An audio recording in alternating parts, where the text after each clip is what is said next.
Claire never planned to walk that way.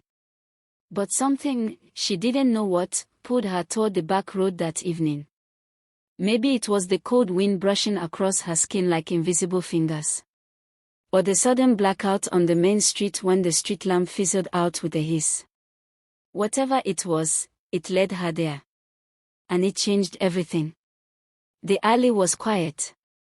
Too quiet. So still that the only sound she could hear was the frantic pounding of her heartbeat. Her palms tightened around her bag as she clutched it to her chest, her steps quicker now, her eyes scanning every shadow that slithered across the cracked pavement. A sharp breath escaped her lips when she suddenly froze. Her eyes widened. Her breath hitched. There, lying in the dim glow of a flickering roadside bulb, was a body. Lifeless. Slumped at the far corner of the road. Her pulse palpitated so violently that it echoed in her ears. At first, she thought it was just another drunk man. Lagos had many. She took a hesitant step forward, meaning to walk past. But the moment she got closer, her body stopped moving. Her legs refused to obey. Her feet rooted to the earth like they had turned to stone. Her gaze locked on the body. Her chest tightened. A ripple of fear began to simmer inside her. Blood, she whispered, voice trembling. She inched forward slowly, each step louder than the last in the eerie silence. A lot of it. Her eyes scanned the man lying on the cold ground, one arm outstretched as if reaching for something or someone. His shirt was soaked red, sticking to his chest like a second skin. His face was bruised, swollen in places. There was a deep gash carved into his forehead. His chest moved, barely. Rising and falling like the breath of someone clinging to life by a thread. Claire's heart sank all over again. She tore her eyes away and looked around. The road was empty. No footsteps. No lights. No voices. Just the faraway hum of traffic, the whistle of the wind between rusted zinc roofs, and the wild thudding of her heart trapped inside her ribs. Her breath came in sharp gusts. With trembling lips, she whispered, "Hello." The word felt too soft for this kind of darkness. She crept forward, knees slightly bent, hands shaking. "Hey," she tried again. Her voice cracked. Still no answer. She knelt beside him. "Can you hear me?" she asked, her breath catching. His lips twitched. Barely. No words. No strength. Claire panicked. Her fingers fumbled for her phone. Her screen lit up, but there was no signal. She bit down on her lip to silence the scream rising in her throat. She stared at the man again. Pale. Still. Bleeding out in front of her. She could walk away. Pretend she saw nothing. Go home. Sleep. But who was he? A thief. A killer. A victim. She didn't know. She turned to leave. But then something in her chest pulled tight, like her soul had reached for him. She turned back. Slowly, hesitantly, she pressed her fingers to his chest, still beating, weakly. She exhaled, muttering a prayer as she crouched and tried to lift him. He was heavy. Too heavy. Blood smeared her hands, soaked her blouse, and dripped down her arm. But she didn't stop. She couldn't. Her back ached. Her legs trembled.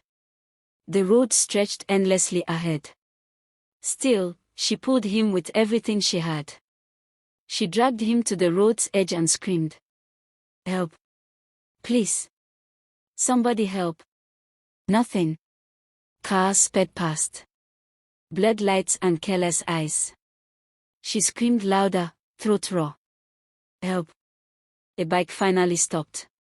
The rider looked at her, then at the blood-soaked man. "Please," she begged. "He's dying." They lifted him together, the man hesitating, then relenting. Claire climbed on, holding the stranger tightly, whispering desperate prayers between sobs. The ride to the hospital was a blur. By the time they arrived, Claire's body was shaking. Her blouse was ripped. Her skin, her soul, felt stained. "Emergency," she shouted. Nurses rushed. He was pulled away. Rolled inside.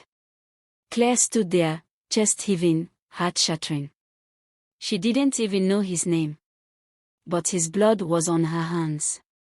And in that moment, her life changed. The hospital stank of antiseptic and silence. Claire sat in the plastic chair outside the emergency room, arms limp, fingers curled into fists. Blood had dried under her nails. The stranger's blood. The nurse finally came out, face unreadable. Claire jumped up. "Is he okay?" "He's stable." "Barely. If you hadn't brought him, he'd be gone." Claire let out a choked sob. Relief nearly dropped her to the floor. "Can I see him?" "He's unconscious." "Are you family?"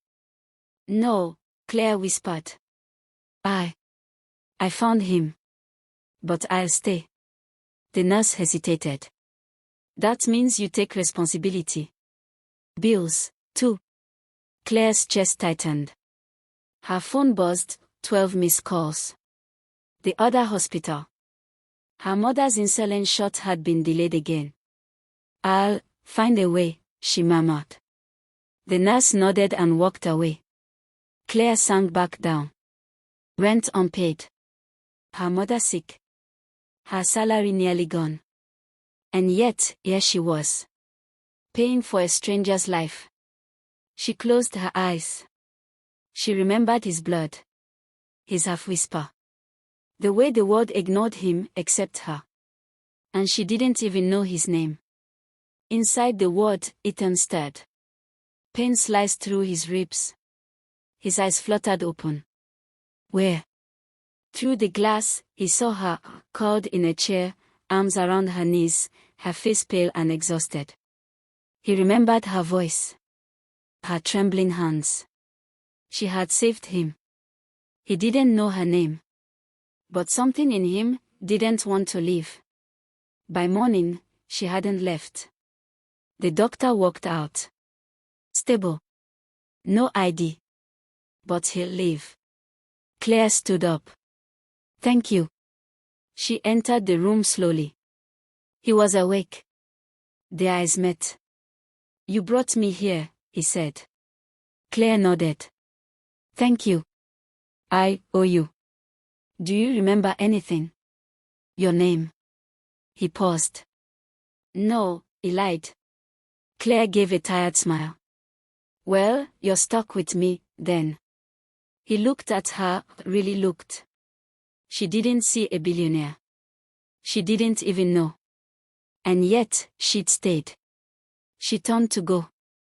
I'm Claire. Ethan, he said softly. I think. She smiled. Nice to meet you, Ethan who thinks. And with that, she was gone again. He sank into the pillow. Who was she? Why had she helped him? And why did it feel like the beginning of something that would change them both? Claire sat by her mother's bedside, gently wiping the older woman's forehead with a damp cloth. The hospital room was quiet, save for the slow beep of the machine monitoring her mother's heartbeat. It was a sound Claire had come to hate, a constant reminder that time was running out. You didn't have to stay overnight again, Claire, her mother whispered, her voice weak but affectionate. Claire forced a smile. Mommy, please. Where else would I go? You work too hard, her mother murmured. You need to rest. Claire swallowed the lump rising in her throat. She didn't have the heart to say she had called in sick at the supermarket. Again. If she lost that job, everything would crumble. But how could she leave either of them, her mother here, and the man she had rescued just across town? She reached into her bag and brought out a paper envelope. The hospital bill. Unpaid. Still. A quiet knock interrupted her thoughts. A nurse peeked in. Miss Claire. Claire turned. The other patient, the one you brought in. He's asking for you. Her mother frowned slightly. What patient? Claire stood. Long story. I'll explain later, Mommy. Please rest. She kissed her mother's forehead and hurried out, the nurse leading the way. In the private room, Ethan sat up in bed, now dressed in a clean hospital gown. He looked less pale, more alert, though the bandages around his ribs were still visible. You came back, he said, his voice surprisingly soft. Claire crossed her arms. I said I would. Didn't I? He watched her quietly. You look tired. He shrugged. Hospitals have that effect. There was a long pause. Claire glanced at the table beside him. 2 untouched meals, untouched water, untouched everything. You should eat, she said. You'll get better faster. I'm not hungry, he murmured. Not until I figure out who I am. Claire sighed. Maybe that's not the worst thing. Clean slate, you know. He raised a brow. Is that how you live? She chuckled bitterly. If only. I don't get the luxury of forgetting my problems. They follow me everywhere. There was something honest in her tone, something that made Ethan's chest tighten. Do you want to talk about it? He asked. She looked at him, surprised. Then she looked away. My mom is dying. And I can't pay for her treatment. That's why I've been so jittery. His jaw clenched. And you still chose to help me. Claire met his eyes. That's what people are supposed to do, right? He didn't know how to respond. No one had ever helped him without expecting something in return. I'll pay you back, he said quickly. I promise. She smiled, but it didn't reach her eyes. I didn't do it for a payback. He nodded slowly, something shifting inside him. Still. I will. She stood up to leave. Rest, Ethan. Try to eat something. He watched her walk away, her figure framed by the door's light. Claire walked out of Ethan's room, but her mind stayed behind. There was something about him, something broken, but not beyond repair. She had seen it before, in people who had lost everything. But this was different. He was lost in a different way. As she passed the front desk, her phone buzzed. It was a reminder from the pharmacy, her mother's medication was ready for pickup. Claire's chest tightened. Another 10,000 naira she didn't have. She paused in the hallway, leaning against the wall. For a brief second, her body shook from the weight of it all. The rent. The hospital bills. The groceries she hadn't bought in a week. And now Ethan. God, please, she whispered under her breath, voice trembling. Just give me one day where I don't have to choose who to save. Meanwhile, Ethan sat alone, staring at the ceiling. Her words haunted him. She had no money. Her mother was dying. Yet she chose to help a stranger with broken ribs and no memory. Who does that? He grabbed the notepad from his bedside and scribbled something. Philip called back moments later. Sir, the transfer is done. Anything else? Yes, Ethan said, eyes narrowing. Find out everything you can about Claire. Discreetly. I want to know who she is. And make sure she never finds out. He hung up before Philip could respond, his jaw tightening. If kindness was this rare in the world, he would protect hers at all cost. Claire stood behind the counter at the supermarket, forcing a smile as she scanned items for a customer who barely acknowledged her. Her back ached, her feet throbbed, and her stomach hadn't stopped growling since morning. She hadn't eaten all day. Still, her mind kept drifting back to Ethan. He was different. Not just because he had no memory. There was a depth in his silence. A loneliness she recognized too well. She had seen men like him before, broken but too proud to admit it. But Ethan made her want to care. Her shift ended. She didn't wait for the manager to back another command. She pulled off her apron, grabbed her bag, and left through the back door. The sun had already dipped below the rooftops, casting a soft orange glow across the streets of Lagos. As she walked to the hospital, she glanced at her phone. 10 missed calls, all from the pharmacy. She knew why. Her mother's medication was now overdue. They wouldn't release it until she paid the 15,000 Nigerian nairas balance. Money she didn't have. Money that kept piling up while her mother's lungs struggled to breathe.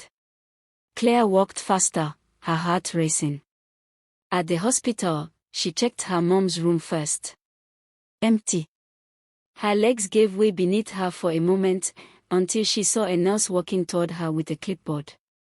"Excuse me," Claire said quickly, "my mother, Mrs. Morris, room 24, she's not there." The nurse smiled. "She's been moved." "What?" "To the special care unit. Someone cleared your outstanding balance." Claire blinked. What do you mean?" The nurse tilted her head. "I assumed it was you. The payment came through this morning. Full bill paid. Plus next month's in advance." Claire felt like the floor disappeared beneath her. "But I didn't." Her voice trailed off. Only one name echoed in her mind. Ethan. But why? She rushed to his room. Ethan was sitting up, eyes fixed on a book he clearly wasn't reading. He looked up when she burst in. "You paid for my mom's bills," Claire said, out of breath. He didn't answer immediately. His gaze held hers for a moment too long. "Why?" she pressed. "You don't even know me." "I didn't do it for you," he said calmly. "I did it because I couldn't sleep knowing someone so kind had no one looking out for her." Her lips parted, but no sound came out. He leaned forward slightly. "Let me help you." Claire shook her head. "I didn't ask for your help." "No. But you needed it." Tears pricked her eyes. "That doesn't make it right. You don't get to swoop in and play savior." "I'm not playing anything, Claire. I'm repaying a debt." She turned away. Her hands trembled. "I don't want to owe you anything," she whispered. "You don't," Ethan said, voice steady. "This isn't a transaction. It's gratitude." She stood still for a moment, breathing hard, then nodded and walked out without another word. Meanwhile, on the other side of the city, Bianca Monroe tapped her blood-red nails against her champagne glass, staring at the screen in front of her. A news article showed a blurry CCTV shot from a hospital, Ethan, being wheeled in on a stretcher. Her lips curled into a smirk. "Oh, darling," she muttered. "So this is where you've been hiding." She grabbed her phone and dialed. "Find out who that girl is," she said coldly. "The one visiting Ethan at the hospital. And don't let her know you're watching." Her voice dropped to a whisper. "If she thinks she can replace me, she'll learn the hard way." Back at the hospital, Ethan watched the door long after Claire had gone. Her footsteps echoed in his chest. He had made a mistake. He had crossed a line. And yet, it didn't feel wrong. It felt necessary. Philip's voice buzzed on the phone beside him. "Sir, I have the full profile on Claire Morris." "Send it," Ethan said. But even before the file arrived, he knew everything he needed. She was real. She was raw. She was the only truth in a life full of lies. And he couldn't let her slip away. Claire sat on the cold bench outside the hospital, her arms tightly folded across her chest. The night air was harsh, but not as harsh as the emotion swirling inside her. She had just yelled at the only person who had done something good for her in months. But how could she not? She wasn't used to kindness. Not without conditions. Not after everything life had thrown at her. She heard soft footsteps and looked up to see Ethan limping toward her. He had thrown on a hoodie and hospital slippers, ignoring every doctor's order. She stood immediately. "You're not supposed to be walking. And you're not supposed to be crying alone in the dark," he replied, voice gentle. Claire turned her face away. "Go back to your room." "I will," he said, taking a seat beside her, ignoring the pain. "After you listen." She sighed. "You shouldn't have paid. My mom. I was handling it." "No, Claire. You were drowning." She flinched at his words, because they were true. I didn't want to feel like Charity." "You're not Charity," Ethan said quietly. "You're Hope." She turned to him, eyes wide. "Hope." He nodded. "You took care of a stranger with no memory, no ID, and no money. You bought food for me. Paid for tests. You chose a stranger over your own struggling mother. That's not normal, Claire. That's extraordinary." She bit her bottom lip, fighting the tears again. "You don't know me. I know enough." She wanted to push him away. She wanted to walk away. But something about Ethan made her feel seen. Still, she couldn't let herself trust him. "Not yet." "I'll pay you back," she whispered. "You won't." "I will," she repeated stubbornly. Ethan smiled. "Then I guess I'll have to stick around long enough to collect." Her heart skipped a beat. His words lingered in the air like unspoken promises. Before she could reply, her phone buzzed. It was the hospital. She picked it up quickly. "Hello. Miss Morris, this is Nurse Kemi. We need you to come to the emergency wing. It's your mother." Claire shut up, panic in her voice. "What happened?" "She had a seizure. She's stable now, but the doctor wants to see you." "I'm on my way." She turned to Ethan. "I have to go." He nodded. "Go. I'll wait." Claire ran inside, her chest pounding. She prayed silently. Not now.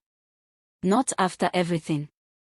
Meanwhile, Ethan watched her disappear into the building. Then slowly, he pulled out his phone. "Philip," he said as the line connected. "Yes, sir." "Send another 50,000 to the hospital under Claire's name. Quietly. I don't want her to know." "Understood." "And Philip," Ethan added, his voice darkening slightly, "keep me updated on Bianca." "Yes, sir. She's back in Lagos. I believe she's already seen the hospital footage." Ethan's jaw tightened. He knew Bianca. And if she knew Claire existed, trouble wasn't far behind. At a luxury penthouse across town, Bianca stood in front of a wall-sized mirror, admiring her reflection in a silk robe. Her phone buzzed. A message popped up. Subject: Claire Morris. 25, works at supermart. Lives in Ajigona. Mother terminally ill. No father on record. Bianca smirked. "A supermarket girl," she said aloud. She poured herself a drink. "She must be sweet," she added mockingly, sipping slowly. "I wonder if Ethan told her what he really is." She tossed her phone aside and dialed a number. "Charles," she said as soon as the line picked up. "I want you to ruin her life." There was a pause. "Bianca, that's risky." "If Ethan belongs to me," she snapped. "I don't care what he remembers or forgets. He's mine. And I'm not about to lose him to some cheap, struggling nobody." She ended the call, fury simmering in her eyes. "No one steals from me," she whispered. Back at the hospital, Claire sat beside her mother's bed, holding her frail hand. The seizure had passed, but the doctor's words still echoed in her ears. She doesn't have much time unless she starts advanced treatment. A treatment that cost over 300,000 Nigerian nairas. Claire stared at the hospital bill. She had 4,000 Nigerian nairas in her account. She clenched the paper tightly, head bowed. Then she heard soft knocks on the glass door. Ethan. She nodded slowly, allowing him in. He entered with 2 steaming cups of coffee and placed one beside her. Claire whispered, "She almost died tonight." "I know," he said gently. She turned to him, eyes glistening. "I'm scared." He didn't say a word. He just reached out and held her hand. Warm. Reassuring. And for the first time in a long while, Claire didn't feel alone. But she had no idea what danger was already watching her from the shadows. The next morning came with a heavy silence. Claire hadn't slept. She sat beside her mother's bed, watching the slow, uneven rise and fall of her chest. She wished there was something she could do. Anything. But money had become a wall, cold, tall, and impossible to climb. A soft knock pulled her from her thoughts. Ethan stood at the door with 2 bags in his hand. His hoodie was still zipped up to his neck, and he looked like someone trying to hide from the world. "You didn't sleep, did you?" he asked. Claire shook her head. "Mom's condition isn't stable. I don't know what to do anymore." Ethan walked in and placed the bags on the side table. "I brought breakfast. Just bread, egg, and Milo." She tried to smile, but her eyes betrayed the storm inside. He sat beside her and handed her a flask. "Eat. You'll need the strength." Claire hesitated, then took it from him with a quiet "thank you." They ate in silence for a few minutes before Ethan asked, "Have you thought about going to a medical foundation? Or charity?" Claire swallowed. "I tried. They are all full. Or they need referrals I can't get." Ethan leaned forward. "If I knew someone who could help, would you trust me?" She looked at him sharply. "Why do you want to help me so badly?" He held her gaze. "Because when I had nothing, you gave me something. You didn't wait for proof. You didn't ask for anything in return. And now I want to return that kindness."